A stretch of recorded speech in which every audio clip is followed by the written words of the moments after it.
Crypto King is not a financial advisor. You gon' learn today, you gon' learn today, you gon' learn today. Had to get it off, why not be the boss? Started in Tampa Bay. Life in the matrix will crumble you. Poverty struggle will humble you. Florida State, relocate, pack my bags and I moved to Colombia.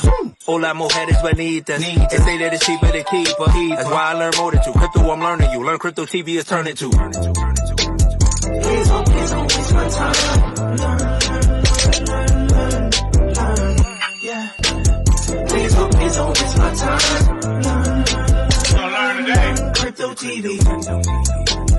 Please don't waste my time. Learn Crypto TV. Please don't waste my time.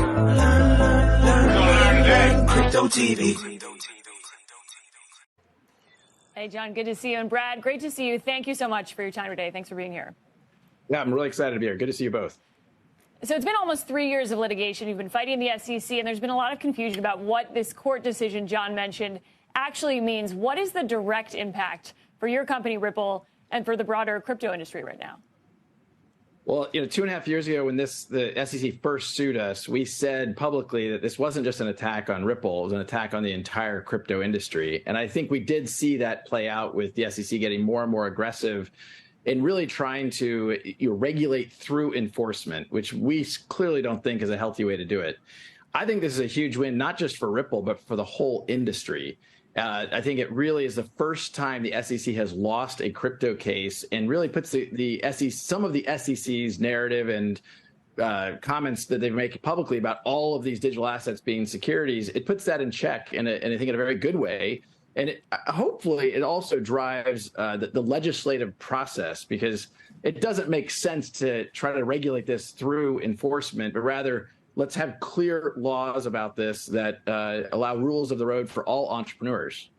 And so, Brad, if this undercuts the SEC's argument, who do you think should be policing these tokens? The industry has really been in the headlines for things like fraud and, frankly, grifts in the past 2 years or so. Do you expect Congress to step up? And if not, is there a gap right now in regulation?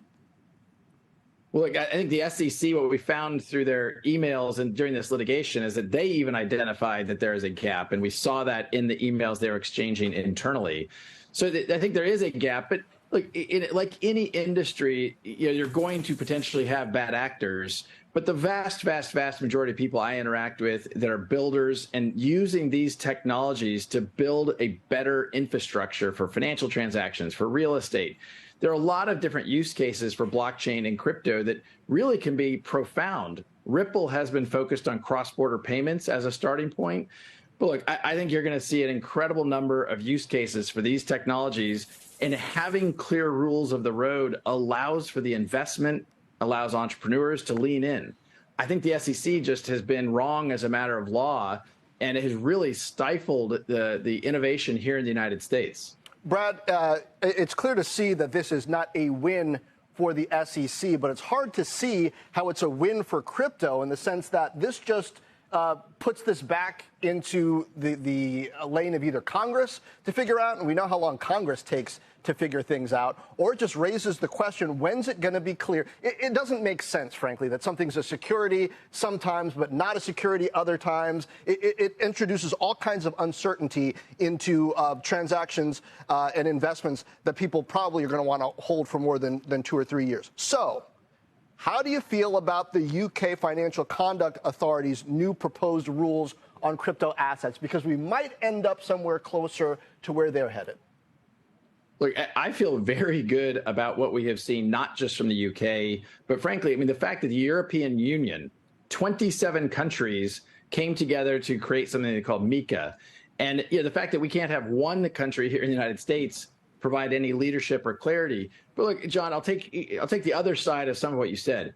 There is now clarity. The rule of law in the United States is clear that XRP is not a security when traded on exchanges, when used for payment. There's a whole bunch of things in the judge's ruling that make it very clear about XRP. The SEC has been clear about Bitcoin also. Now, the unfortunate reality is right now there's clarity for two, Bitcoin and XRP. That's not a good thing. I mean, it might be good for Bitcoin and XRP, but it's the reason why we have been calling for clarity for years, even before this lawsuit. And it's, I think, really a call to action from Congress. You saw representatives like Tom Emmer tweeting yesterday that this really is yet another call to action. And I'm optimistic we're actually going to see some forward momentum in Washington to provide some of the clarity that the SEC has really been fighting in some ways and almost sowing confusion. I wrote in 2015 the book, The Fourth Industrial Revolution, and I mentioned 23 or 24 technologies which will change the world, like crypto and so on and so on. The book was considered science fiction. All those technologies have become reality, and there are new technologies. And I would say we are in the second minute, or whatever we want to call. We are at the beginning. When you look at it, at technology transformation, it usually takes place in the terms of an S-curve. And we are just now where we move into the exponential phase. And I agree. Artificial intelligence, but not only artificial intelligence, but also the metaverse, near space technologies, and I could go on and on, synthetic biology. Our life in 10 years from now will be completely different, very much affected, and who masters those technologies in some way will be the master of the world. And so we do this thing called sound benches. We invest in tech companies. And so we found this very interesting tech company called Ripple that we're going to invest in, right? Okay, what is Ripple? So Ripple is basically a platform to allow people to transfer money from bank account to bank account, person to person, really securely, really simply, really quickly. Okay? So we found this company. We thought it was really, really interesting. And it runs on this stuff called XRP, which is a cryptocurrency. But basically, it's just a way to get value from here to there. Okay?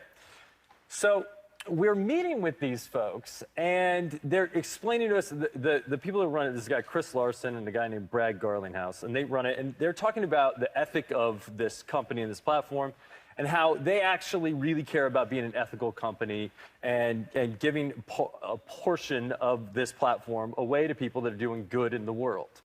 So, on behalf of Ripple, we'd like to give you $4 million.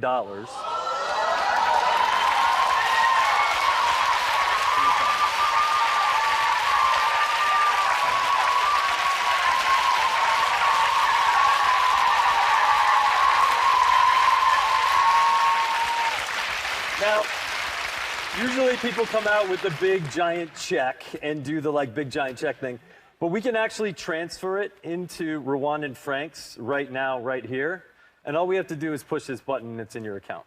Do you want to push it? You want me to push it? I would like to push it. I'd like to push it real good.